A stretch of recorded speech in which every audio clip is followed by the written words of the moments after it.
assigned to an infantry company in France in about July the 15th, 14th, 15th, sometime around that. We didn't keep diaries for some reason or other. Infantry soldiers don't keep diaries. They might get captured. That gives away too much information. So a lot of this I have to remember.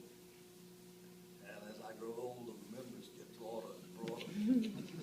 But I enjoy that because I speak quite frequently to groups.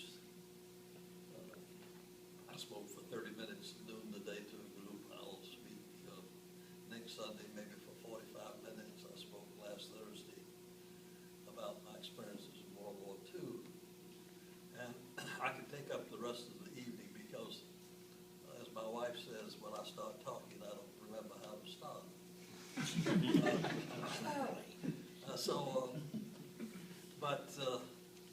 I was wounded once in France and once in Germany.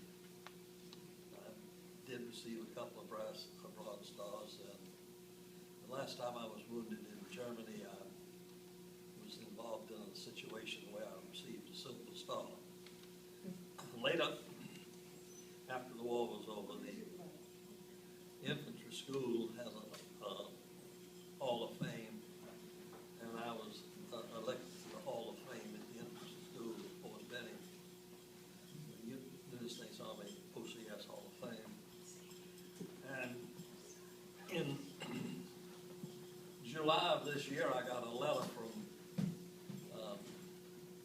the French government saying that I was being awarded the Legion of Honor. I was a Chevalier of the Legion of Honor of France. They were awarding this medal to most anybody they could find that had served in France during World War II. I think they were trying to get back into our good graces. Good morning. How are you this morning? Fine, thank you. And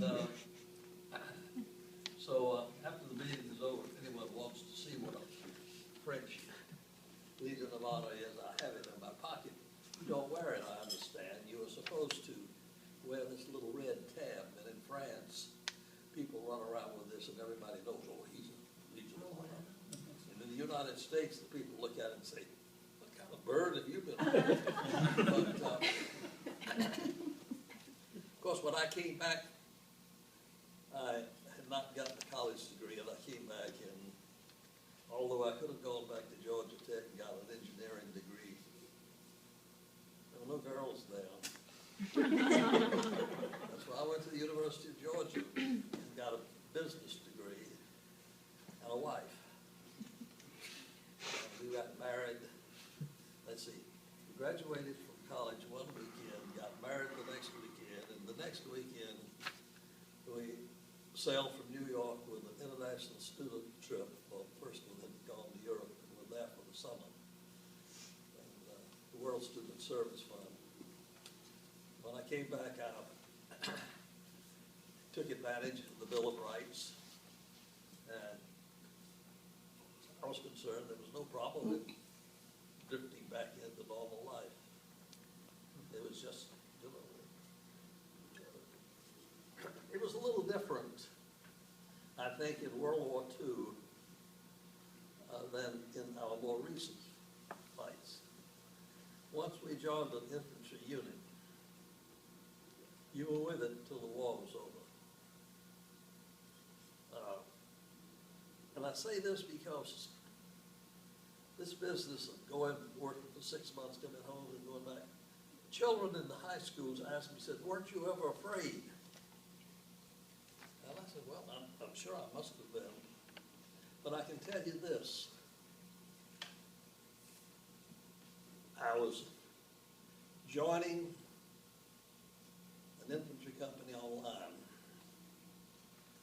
I was wounded, and I came back to join that infantry company on line. I got a 72-hour pass to Paris. That's another story. And I had to come back and join that infantry company on line. And I was wounded the second time. And then I had to come back to join that infantry company on line. And the stress of going back knowing that I was going back into harm's way was much more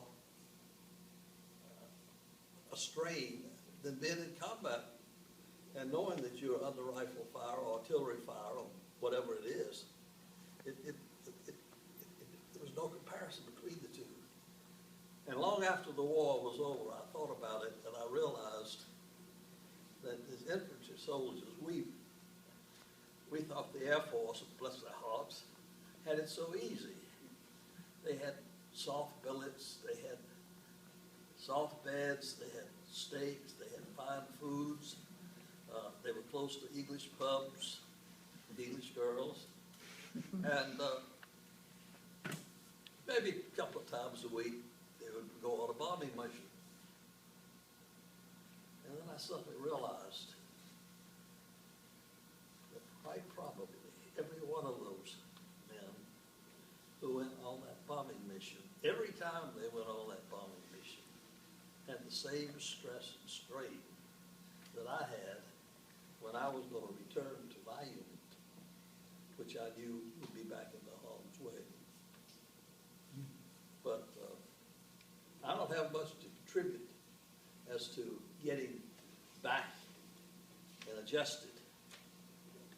And as I said, we went into combat. We did the sentence, worked for 6 months, come home, maybe 6 or 8 months later we'd go back. Of course, that was what the Marines did in the Pacific. They didn't stay in combat. They fought, came home, went back to Hawaii, retrained, regrouped, went back. So the strain was different. And I think that the GI Bill of Rights had a lot to do with it. We had something to do. We knew what was going to happen when we came back. Most of us went to school. I know that when they announced the GI Bill, I was talking it up. Here I was in my early 20s, and there was a captain there who was 34, married and had children. He says, "That's all right, but what's it for me? I'm not going to go back to school." Of course, there were a lot of other benefits we didn't know about then. We just knew we would be able to go back to school and be paid to go to school. Like I said when I started, I'll talk all night. That's all. I think a couple of things that'll come out is, though, as each of us got out of the service at different times, Yes. The world was in a different place. Right. And the U.S., I would think, at the end of World War II, everybody was joyous, everybody glad to see the troops home. Right. You know, whereas I would say, when we got out at the end of Vietnam, people were not,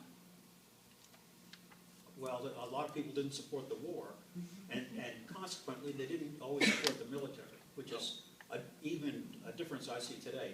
People who don't support the war still support the military, it seems to me today. I'll let this lady do her introduction. Sorry, Margaret, I didn't, yeah. Chime in on that.